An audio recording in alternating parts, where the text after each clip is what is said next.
All right, so we've got an SEC showdown between the hedges on CBS this weekend.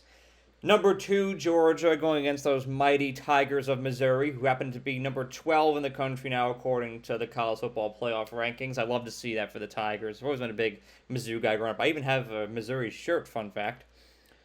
But Georgia. Let's talk Georgia before we talk Missouri.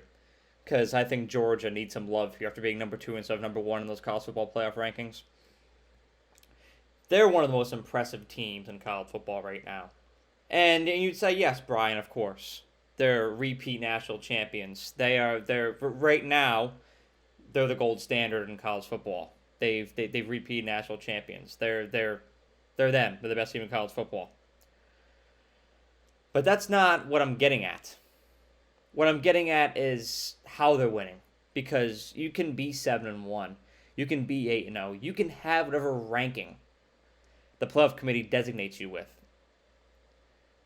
I care about how you're winning games, what circumstances you're facing, how you're overcoming those game by game. A win is not just a win. You need to give a win context. And Georgia's win against Florida deserves some context. Going into that game without Brock Bowers, who for a while, I made a video about this a couple weeks ago, for a while I thought Brock Bowers was the escape route for Georgia. I thought their offense was very reliant on him, and that was my theory. And honestly, I was starting to subscribe to the belief that they're going to struggle down the stretch without him. But Georgia, like all great teams, like all great organizations, they found a way. They adapted, and they found a way. And they lost the heartbeat of their offense in Brock Bowers, and that didn't stop them one bit as they cruised against who I thought was a pesky Florida team. And Florida came out swinging too. Georgia was just unfazed. They were unfazed. They're like, okay, you can do that. Well, so can we, times 4.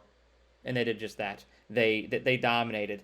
Ladd McConkey, their wide receiver, really emerged, really stepped up, and took over for that lost presence of Brock Bowers. And he was amazing. Carson Beck is starting to get more and more comfortable. You're hearing the naysayers for a while saying, well, is it really Carson Beck or is it really Brock Bowers? How good is Carson Beck? Has he really proven himself? Last weekend was a weekend where Mr. Beck really proved himself. And I'm really starting to become a believer in him. Because why not? He's proven that he's beyond competent. He's sufficient, and he himself can get Georgia out of holes and win them football games. He did it against Auburn. He managed to help the Bulldogs dominate last weekend. It's just great what I'm seeing out of Carson Beck so far. Now let's shine a little light on those Missouri Tigers.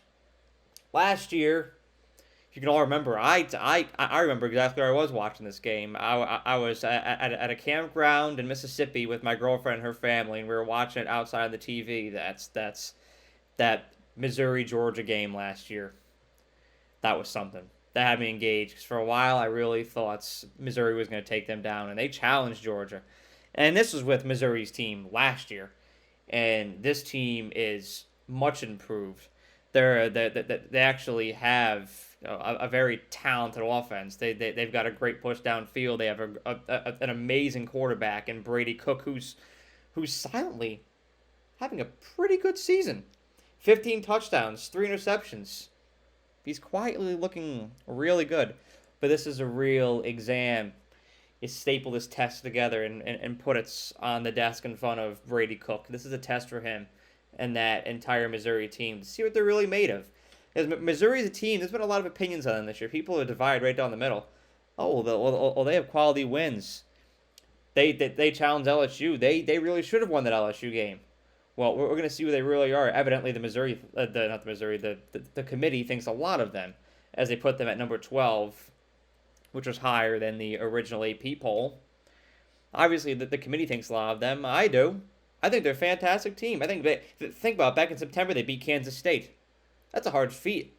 So, as I talked about, this Kansas State team is really good year in, year out, really scrappy team. And so you look at their resume, it's pretty good. It qualifies them for where they are now. And I do think that they're capable of challenging Georgia for the majority of this game. It's going to be entertaining because realistically, whoever comes out of this is going to go to Atlanta. So this is like your SEC East championship.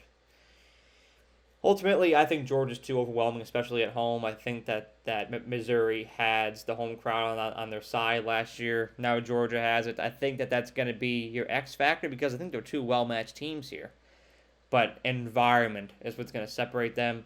I'm taking Georgia 34 to 23, but I don't think that they're going to extend that lead to the fourth quarter. I think it'll look kind of like that Alabama Tennessee game, and the fact that the lead in the spread until the fourth quarter. I don't think you'll see anybody go up big like Tennessee against Alabama. I honestly think halftime you're looking at this puppy and it's 17-13 Georgia or even 17-13 Missouri. Who knows? But at the end, I think Georgia pulls away 34-23, but it'll be an exciting watch on CBS this Saturday afternoon. Have a great day. Thank you so much for watching this video.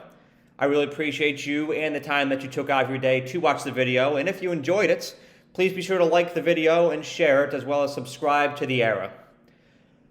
The more likes and subscribers I get on this channel, the more resources I can attain, and the more resources I can attain, the more value I can provide to you, the viewer. And that is how I show my appreciation for you for the time that you devote to watching my videos. So thank you so much, and have a great day.